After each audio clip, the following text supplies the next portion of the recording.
Thanks for letting me do this video to kind of make sure that I didn't just zip through the last bit, because I think it's fairly important and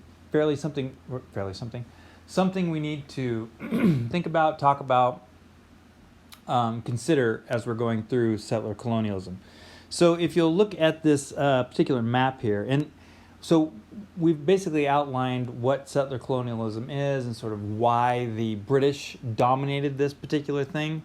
What we have left to talk about is ongoing problems, and I'd like to look at this map very quickly. You can see, for example, Australia, New Zealand, the U.S. and Canada. Those are kind of the obvious places that we would have settler colonialism.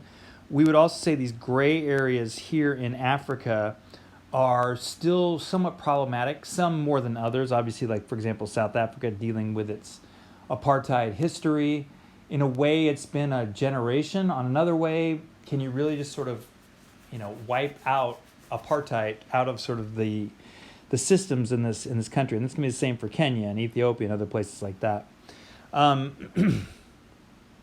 So we can see that settler colonialism still has, or I should say, some of the groups that set up places that were settler colonies still dominate today. In fact, the U.S. and Canada and Australia, it's such a, and New Zealand, those are big.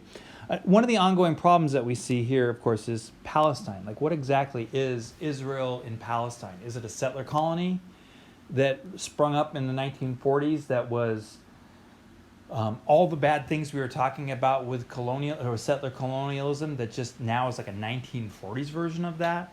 Or is it something completely different? Now, I'm not going to take either side of the argument on this. You could easily take the pro-Palestine, the pro-Israel sides.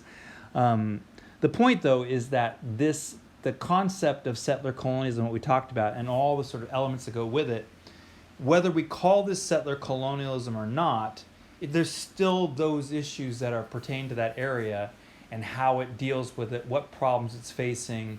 So that's an ongoing problem, sort of the concept of settler colonialism.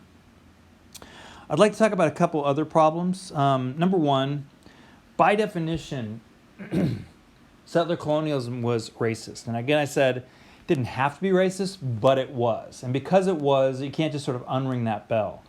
And one of the things that it institutes what we call systemic racism. In other words, it puts the racism not just into the laws, but into the social structures, into everything, to the point where how then, let's say that we come to today where we say, we don't want racism anymore. We recognize what it is. We don't think it's a good idea. We want to get rid of it. How then do you pull it out of the system? Does that make sense? Like, you can't just get rid of the laws and racism goes away. Like, it's so intricately connected in those societies, other places as well, but definitely if we're talking about those societies, how then do you do that? And here, this is one of the interesting things. I'm not specifically talking in the United States about the U.S. or the sort of U.S. government and the African American racist problem. It's the Native American racist problem. The African American racist problem is a completely different idea from settler colonialism. That's you have several things going on at the same time that we're trying to talk about how to restructure these sort of racist systems. All right. Another issue is decolonization. So what does that even mean in these societies? So decolonization is going to be a big topic of the class in the second half of the class, and how the colonies, the empires around the world become decolonized. Even to the point where we would say today, international law says colonies are illegal. So if the United States, for example, is a settler colony, then what does decolonization mean in this sense? Does it mean that the U.S. is not the right way to phrase it. This is even the problem that we have trouble talking about. Does it mean the indigenous people, for example, of the United States or Canada or Australia, do they have legitimate, obviously, complaints, but do they have reparations? Do they have even claims to be the original inhabitants? I'm not saying this very well, but if colonies are illegal and these are settler colonies, then is the United States by definition illegal? You can understand why even the phrase settler colonialism was not one that was looked upon very generously in places like the US, Australia. They didn't want to use this language. This language has connotations involved with it that are problematic. So we might say, okay, if these aren't colonies, if the United States is not a colony, a settler colony, that's illegal, then when did the United States stop being a colony? When did Australia stop being a colony so that decolonization doesn't factor in? That's a big question. That it's a hard one to answer, and I don't know that it's even a good question to ask or answer. Here's the other thing, though, is, in other words, was settler colonialism so effective as to make it legitimate, in the sense that the colony comes in, displaces the indigenous people, displaces them so much, essentially, eliminates, displaces, etc., that essentially we come to the 21st century and we say, well, what are you going to do? Just erase the United States and move everybody off and let the Native Americans have it back? Of course not. And so we're just going to keep going the way that it is, thereby essentially just saying, not justifying in the sense it makes it right, but a good tactic that if you really want to avoid those awkward conversations later on, eliminate everybody so that you don't have to have those conversations later on. You can feel a little guilty later on, and then you just never have to do anything about it. So does it retroactively justify those earlier ethnic cleansings? Does it actually send the message that if you really want to take over an area, your best bet is to really get rid of everybody, whether that means killing them off, moving them away, whatever. So 200 years later, no one's left to sort of challenge you. And then another question that comes with this is, weren't all indigenous people at one time settlers? So this comes from the opposite direction, where you say the indigenous people, didn't they displace other indigenous people? And didn't they displace other indigenous people? Like, essentially, isn't all human history just sort of the displacement of the weak by the strong?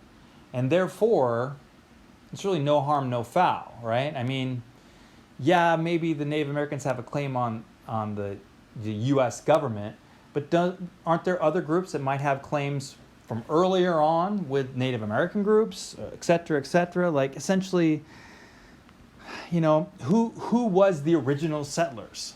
And that becomes a problematic question as well, to the point where these are all so problematic that what we do is we just don't even ask and answer them. We just sort of move on and say, the U.S. is here, get used to it. Australia's here. I get we have a problem with the Aboriginal people, and we'll have to figure that out, but Australia's got to keep being Australia. So what are you going to do? And this, of course, creates a lot of questions. Another problem that comes up is, what role did marginalized people play in settler colonies? Now, this is a weird question, but I'll just say that the sort of arrival of the questions of settler colonies in the academic literature comes about 10 years after the arrival of a really solid, say, African-American studies academics in universities in the United States and in Europe. Or, well, not African-American, but black studies in those places. And essentially what we end up with is the question of, okay, do African-Americans today have some sort of responsibility in the settler colony of the United States? In other words, where do they fit in? I get whites displacing Native Americans. Where did the blacks fit into this whole thing? And that raises a number of questions. And this is usually from the perspective of African-American scholars, where they're saying, look, what role do we play in this? It's usually easy to sort of say there are two sides. These guys, the oppressors and the oppressed. So where exactly were these marginalized but not indigenous people? Where were they in this whole process? One more question, and that is, what's the status of indigenous people today? We know, if you've ever been to a Native American reservation, you'll know that they're not the most economically supported, educationally supported. Like, if you want strong economics, if you want good schools, if you want good health care, you have to leave the reservation. And essentially, we can say, what exactly is their status in these now former settler colonies today. Sometimes this is referred to as the Fourth World. The First World was essentially U.S. and its buddies. Second World was the Soviet Union and its buddies. Third World was sort of the rest of everybody else. The Fourth World is essentially those peoples who have been absorbed by other peoples. And that's the Fourth World. And that raises big question as to where they fit into things today. How do we study them? How do we understand them? What are their rights? What are their, how do we talk about their histories, their politics? How do we talk about their cultures in the midst of these societies that have tried to essentially eliminate them? All right, so that's a lot of the ongoing problems of this. As you'll probably note, the easiest way they're dealt with is by not having those conversations. And that tends to be where the United States and Australia come down. But more and more these questions are being asked, and they have to have answers. They have to be thought about in a way that makes sense and not just sort of say, there's only two sides of this. All right, that's it. See you guys on Friday.